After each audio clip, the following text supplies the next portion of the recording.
Estamos transmitiendo en el 4Thorneo de Tecuihuitonzi, Plaza Tlaxcuaque. Vengo a reconocer el trabajo de mis hermanitos y aprovechar a hacerles una entrevista. ¿Tu nombre, mi hermano? Gran Yáñez, alias Yao Teca. ¿Cómo llegaste a Lule?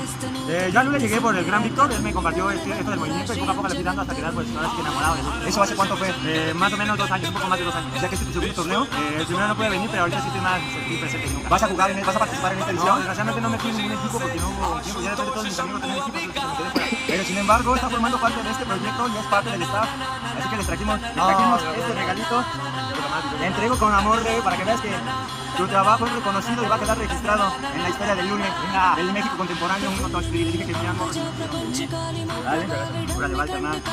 Tulama, yo merengues. Soy Netsi Hakame y estoy muy contento de compartir con ustedes esta bitácora espacial en su tercer aniversario.